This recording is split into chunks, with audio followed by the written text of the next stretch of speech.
thinking back, I think that you write in Red Dirt that at some point in your family history, I think your relatives told you Daniel Boone was one of your forebears. And I remember being told the same thing, Yeah. and I think that we get taught that our role models are people who take from others. And particularly for white folks and white immigrants to this country, that's what you're supposed to be proud of, right? And I came to this history and investigating the 5 organizations that James and I write about, looking for examples of times when people broke that tradition, when white folks broke that tradition, and staked a claim to a different way of being.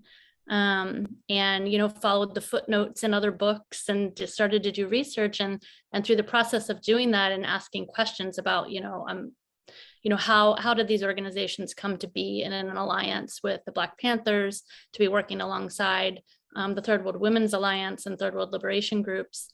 What was the coming to consciousness process? And for me, those are my forebears, and I need to hold that complexity alongside my family's actual story. And so as we did research and met people who were involved in this history and conducted interviews, we came upon the story of a woman named Peggy Terry, who I know you met, Roxanne, in the 60s. And I'd love it if you wanted to talk about her more. But I feel like in so many ways, there's so many powerful stories that we write about in the book about coming to consciousness, and learning to dedicate your life. But Peggy's really stood out to me because she was the granddaughter of a KKK member, and the daughter of a Klan sympathizer, and was actively raised in, a culture of overt racism and segregation that lasted well into her 30s. And it wasn't until the Montgomery bus boycott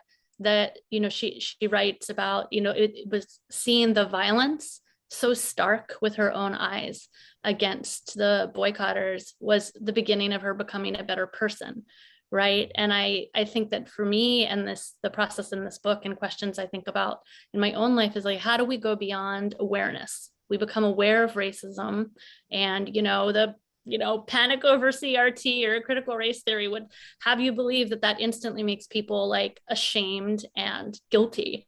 And instead, it actually can be the beginning of becoming a better person. And what does that mean? It doesn't mean just being aware and reading books. It means finding the way forward to dedicate your life to being anti-racist, as you said,